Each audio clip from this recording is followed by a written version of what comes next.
Hello again, everybody. Tech is here with my NXT Takeover Fatal 4-Way review for tonight, September the 11th, 2014. Very interesting to have a WWE event today on 9/11, the anniversary of that tragic event on that tragic day in 2001.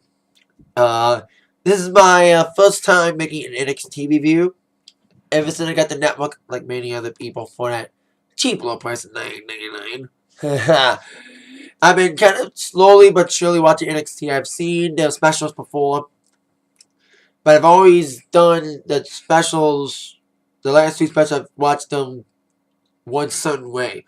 Watch the first hour, then just flip to TNA. But now that TNA is not on Thursdays anymore, it gives me full blanc to watch the entire NXT special tonight. Boy, oh boy. It did not disappoint. The 3 title matches were really good, especially with that shocking title change tonight. Plus, we saw a debut tonight, a possible heel turn, especially during that main event. The main event I knew was going to be exciting. Boy, oh boy, was that main event exciting. Great main event tonight. The secondary matches were okay. That's what they needed to work on. The undercard was okay. A couple squashes, but it was still a very entertaining product for NXT. From what I've seen for NXT, it's been an exciting time. I've watched the weekly shows. I've seen the specials. This is my first special full length. And I shall give this special a 7.0. It comes on the strength of the 3 title matches. The 3 title matches were the best matches of the night. Secondary matches were okay. They had to fill time. So that's what they did. They filled time. So let's kick off with a title match. Shall we? Our first match tonight was for the NXT Tag Team Championship. It was the Ascension taking on the Lucha team of Sin Cara. That's who is playing Sin Cara now. Hunico, right? Teaming up with Calisto. Now, I've seen the specials. I've seen NXT periodically, the weekly specials, the weekly shows. And what I've seen from NXT since the network came out in February, the Ascension of just a dominant tag team. And I think when they go into the roster, the main roster, I think they're going to be dominant. And I think this was the clue tonight that their Ascension, pardon the pun, into the main roster could be coming. But like usual, this match, really interesting matchup to begin the special with Ascension using the dominance. It's basically speed versus power. The power and the domination of the Ascension taking on the speed of Calisto and Sin Cara. I think Calisto took on the Ascension in the last NXT Takeover, and he was really good.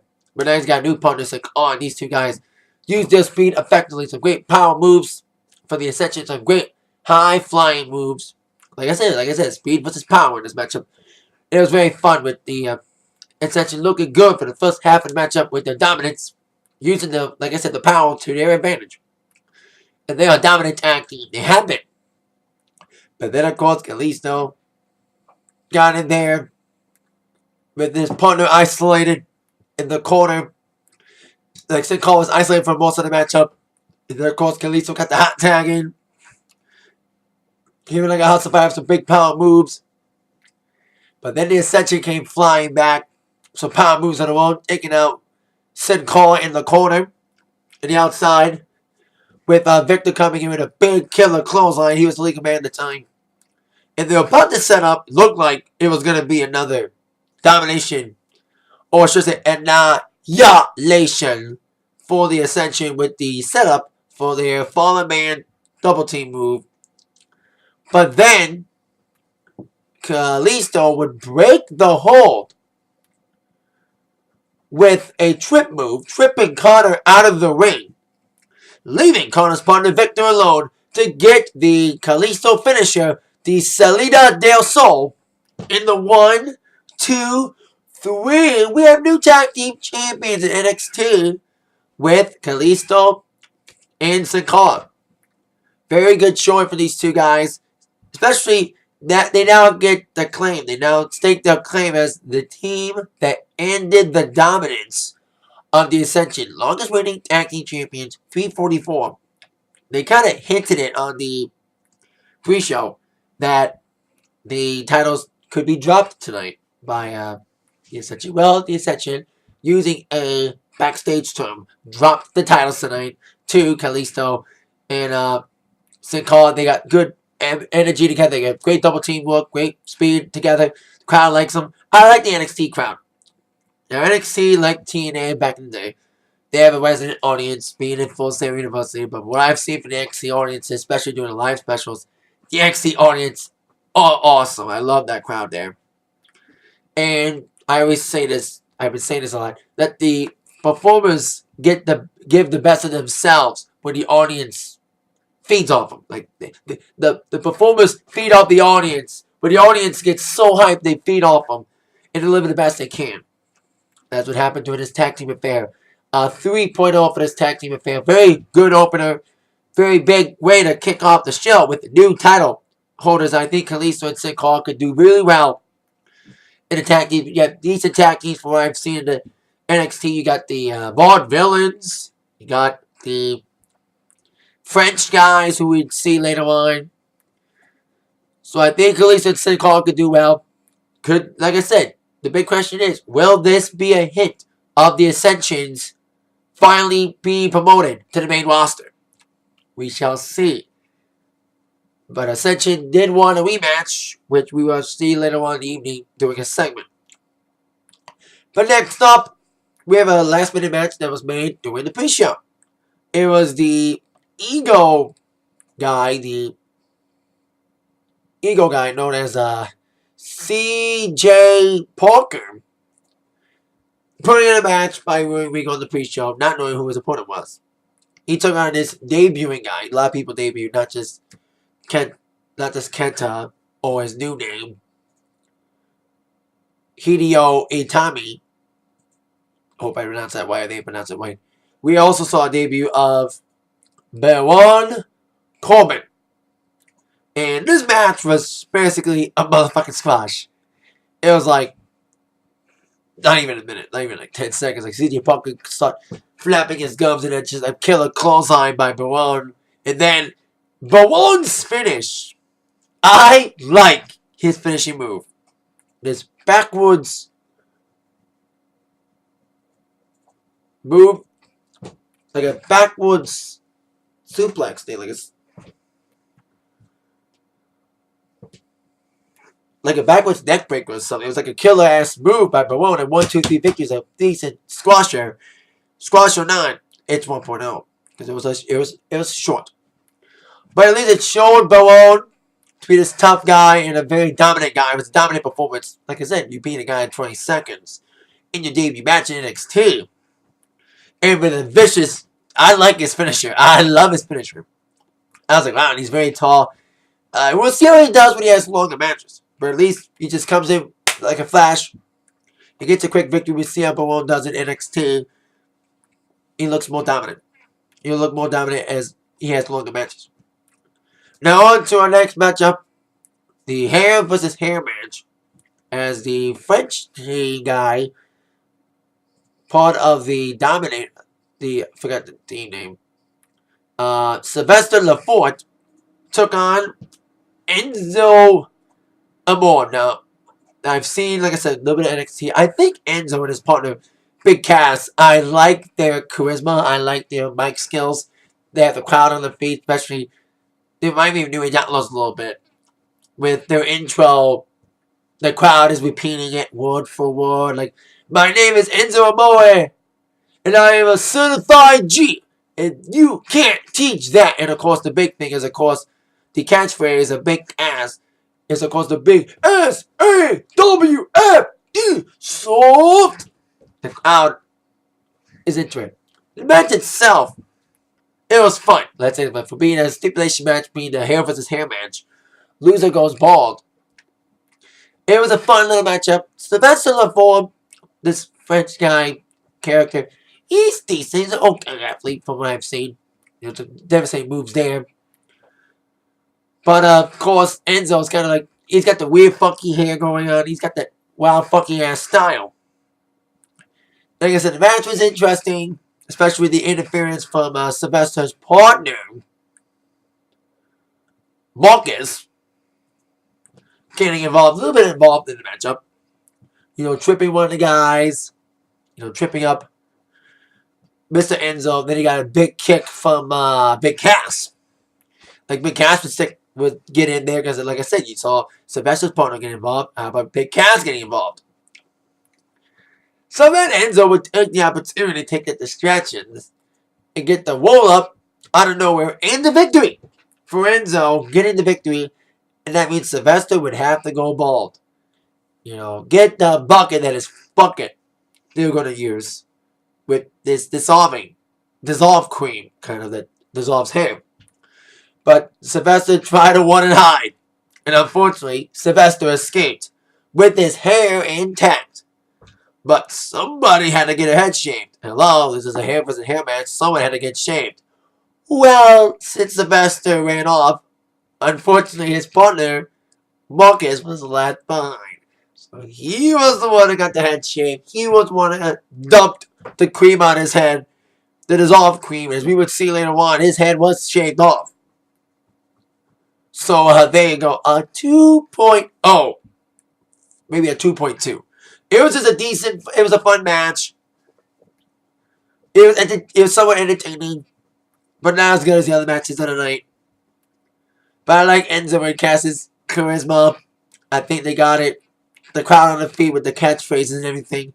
So they got things going for them. How you doing? Another catchphrase. You know what I mean? So I like the style, their cocky New York attitude style. So I think they can do well in the main roster once they get there. So there you go. Enzo Amore gets the victory. It gets someone's head shaved, but not Sylvester's. But I think someday Sylvester may get his head shaved. So anyway, in our next segment involving William Regal, it was supposed to be Ric Flair to introduce the newest addition NXT, Kenta, but Ric Flair put out last minute. So Kenta came in. I've heard about Kenta's signing early in July when they went on the Japan tour. They signed this Kenta guy. And I see a lot of international guys come in, like the originals they call come in, and they don't adapt well to the style of WWE. WWE's got different styles in Japan. So I've seen a lot of guys from international places fail to adapt. Triple H said it best, adapt or perish. And the original Sin Cara perished. And now look at the original Sin Cara now, probably crying, watching TV with another guy who's portraying his character is one half of the NXT Tag Team Champions. The new NXT Tag Team Champions. Segue to the Ascension's interference during this segment. With Kenta getting a good ovation for the NXT Universe there, the crown of NXT, saying that he's renaming himself, like I said, Hideo Itami, a tribute to one of his heroes. And that's when the Ascension came out saying they want a rematch. But then they shoved off Hideo. And all of a sudden, Hideo came in with some big high-flying move. Not high-flying move, but some kick moves. And really taking it to the Ascension, who had their weak point because they're no longer the champions. They lost the titles early in the evening. So, Hideo did well with the big kicks, sending the Ascension out of the ring. We found out that Hideo will be making his in-ring debut next week on NXT. Only on the WWE Network for only $9.99. I saw a lot of those $9.99 shirts tonight. So, Hideo, Kenta, whatever you want to call him, I think, like I said, we'll see how well he adapts to the American style wrestling, the WWE sports entertainment style. But at least he's fitting in, I think, with the way he took it to the Ascension tonight. So there you go. With that situation. So, even took a chair. He looked like he was going to nail the Ascension with the chair, but he just folded the chair down and just said, come on, bring it on. Sat on him, like waiting for the Ascension to get back in that ring after he took him out. So I think they could start a feud. All Kenta needs now is a tag team partner. They could start a tag team feud with the Ascension. As long as they stay in NXT and don't go to the main roster yet. Maybe they'll probably get one more match against Hunico / Sin Cara and Calisto until they go to the main roster. That could possibly happen. Now on to the next scenario. Dempsey taking on Mojo Rawley. Now, I haven't seen much of Bull in NXT. I've been starting to periodically watch NXT. I've been watching a lot more now because of the fact that there's no TNA opposing it. But I've seen Mojo Rawley. He's a colorful character. You know, the get hype, stay hype. And he may be all hype. Especially when he got destroyed by Bill Dempsey tonight. Another little squasher. But Mojo did try to get hype and try to get angry. Taking it to Bull right away. But then once Bull dominated, bang. He took him down quickly with some big power moves. Setting him up for a big flying headbutt. And 1-2-3 victory for Bull Dempsey. He did another headbutt to Mojo. This Bull guy reminds me a little bit of Rusev. Just a brute. Just a powerful beatdown artist who just likes to beat people up and just brutalize them, especially that big headbutt. 1.5. A little bit longer than the CJ match with Bowen. But there you go. On to probably the two best matches of the night. For the NXT Women's Championship, and it's not Divas Championship, we got Charlotte, the daughter of Ric Flair, taking on the colorful and naive and innocent and happy-go-lucky, hug-friendly BAYLEY. Now, I've seen a bit of BAYLEY, and I've seen, of course, Charlotte's match against Natalya at the last takeover. I didn't see it live because it was doing the second hour, but I did see the replay, and it was a really good women's matchup. And that's what the NXT, I've been, of course, talking about another company's division of wrestlers, of female wrestlers. And I think NXT's got real women as well that really wrestle. And this was the point. Charlotte Flair, dude, when your last name is Flair, you have to be possessed with greatness. And I think Charlotte possesses that. She doesn't let the pressure of having a famous last name get to her. She performs well. She's a great athlete. And she holds her own up there. You know, even with the Flair name, she holds her own. And she looked really good against BAYLEY. And I'll give BAYLEY all the credit in the award as well. BAYLEY did take it to the Women's Champion. Especially the big splash near towards the end of the match. Like, BAYLEY wants to hug people, of course. You know, BAYLEY is gonna hug you chance. But once she gets angry, when she can snap her fingers and get fierce, when she can really get serious, she can be serious. And she took it to the Divas Champ tonight. She took that beat down from Charlotte and kept coming back for more. Like I said, coming back with a big splash move up the top until Charlotte nailed her finishing move. And I will say that again. Her finishing move, not her father's finishing move. Her own finishing move. The natural selection, as she calls it. That's a cool move. There in the 1-2-3 victory for Charlotte, retaining the NXT Women's Championship. But as she was celebrating, up from behind came Sasha Banks, her BFF, her former BFF, wearing a Hatchet shirt. And I like the crowd chanting like, Sasha's watching. No, she's not. I like that. And then I did see the last NXT a couple weeks ago when Sasha attacked BAYLEY. They had a match together. And that's how BAYLEY got the title shot, by beating Sasha in a more contenders match. So Sasha beat down BAYLEY following her loss. And whether it's for doing the right thing or not, Charlotte came in for the save, beating up Sasha to clear her out from doing any more damage to BAYLEY. She didn't really shake BAYLEY's hand in that. They tried to shake hands early on in the matchup, but BAYLEY didn't have none of it. But there was maybe like a quiet showing of respect between Charlotte and BAYLEY, and I think Charlotte saved her out of respect and doing the right thing. Not because she likes BAYLEY, just because she wanted to get Sasha out of the ring. But who knows the intentions? But who knows if Charlotte will become face out of that incident with her saving BAYLEY. But nonetheless, it was a great women's matchup. 3.2 out of 5. Great women's title match tonight. Like I said, I like Charlotte. I think once she gets to the main roster, I think she'll do well. Because she and Natalya are pure wrestlers. Hello. They both have heritage. Of course, Natalya is the niece. Bret the Hitman Hart, and they both had that same kind of passion about the company and the pure athleticism, especially with famous names. Speaking of Natty, let's get on with the best match of the night. The Fatal 4-Way for the NXT Championship. We shall see Natty's husband, Tyson Kidd, who may have stood out tonight, taking on one of my favorite NXT guys from what I've seen of NXT, Sami Zayn. He was one of April's NXT guys I actually saw. I was flipping the network one day. I do have shows I watch on demand on the network, but there's sometimes I just flip on the network and watch the live stream and just see what's on. And this was back when the company started the network like a few weeks into the network, right before the first takeover, right before NXT arrival. And I saw just the tail end of a Sami Zayn match against Cesaro.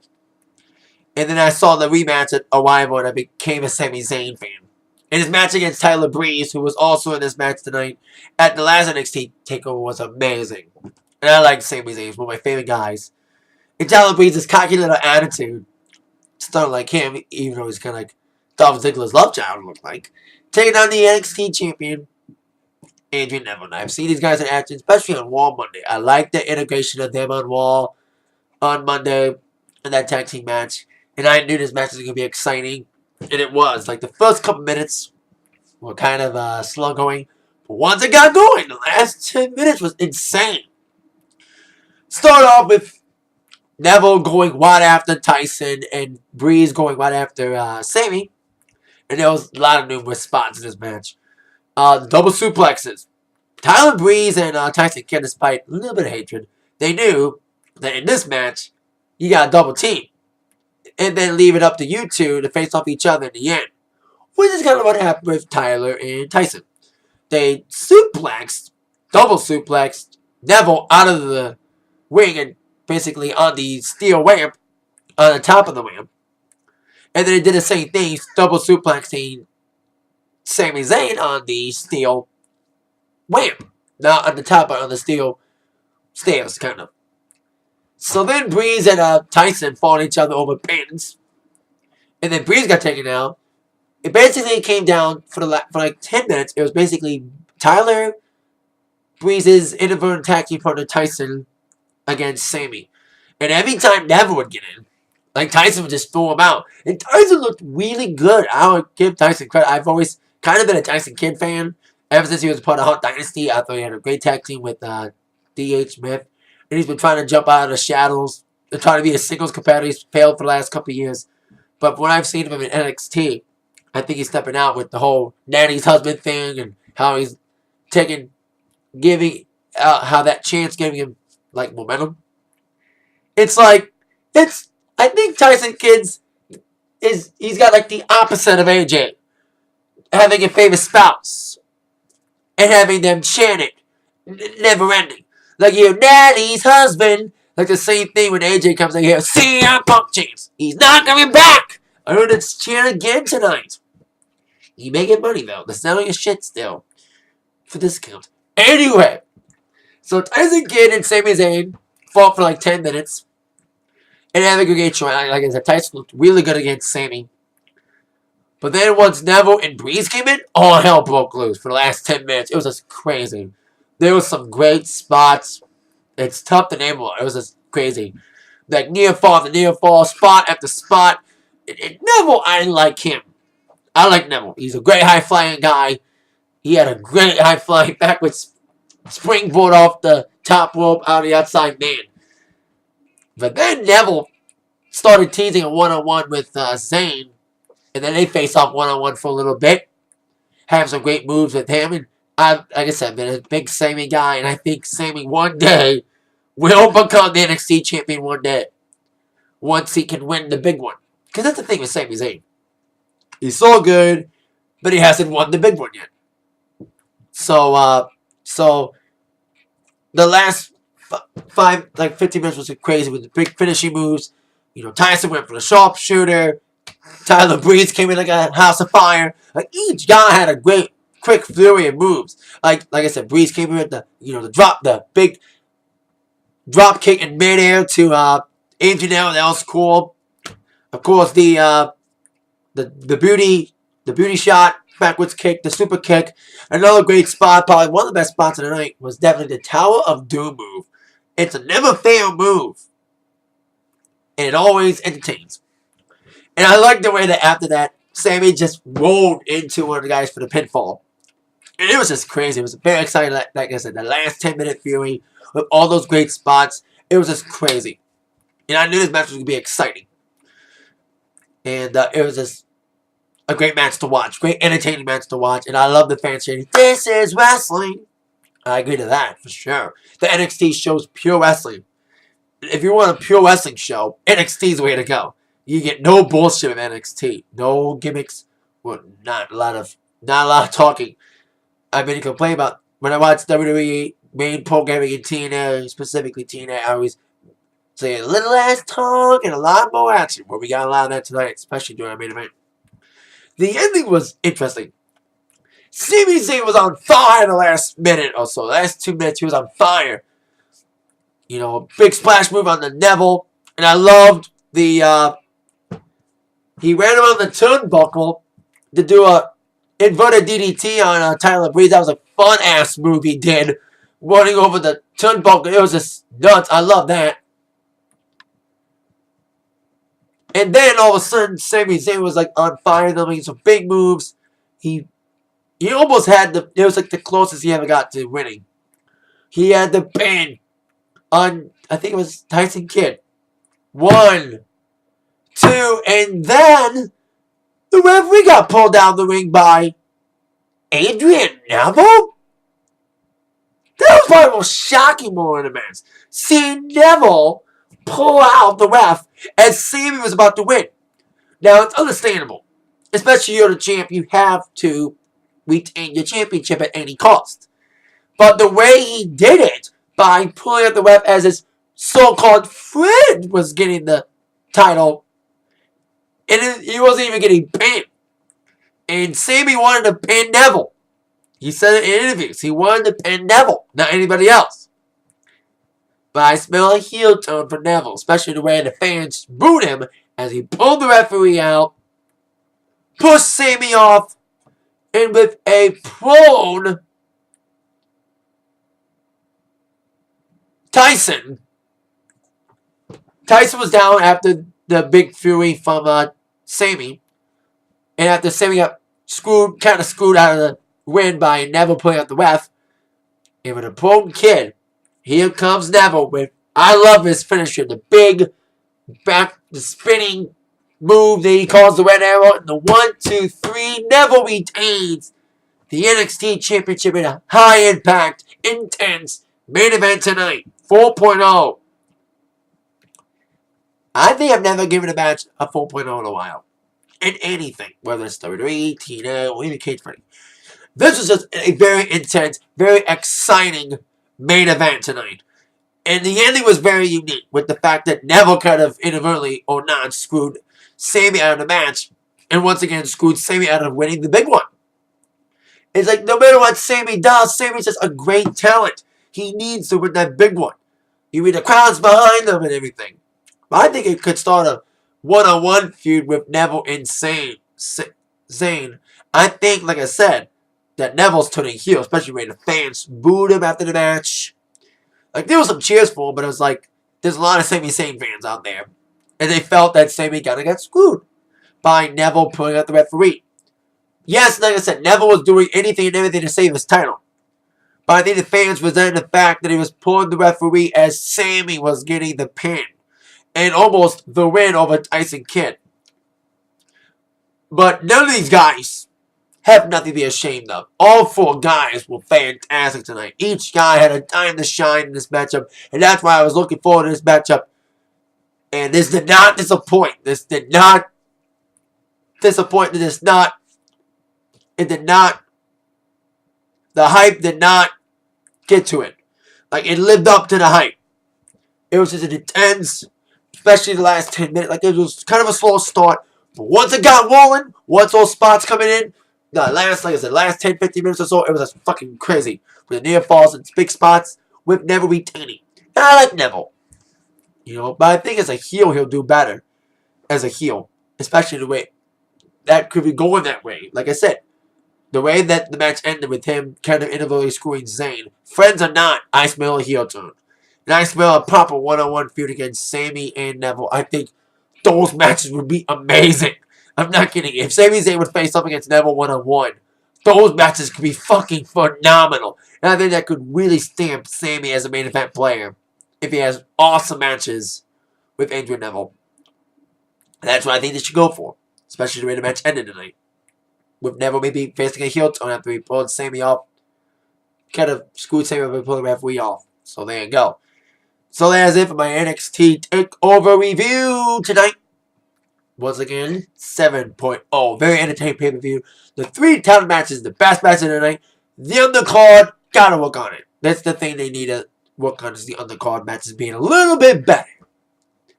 But just on the strength of those 3 title matches, that's why I got a 7.0 for me. And that is it for the review of NXT Takeover. Thank you all very much again for watching. With that in mind, y'all been attacked by the review from Zach. See you all later, everybody. Yeah.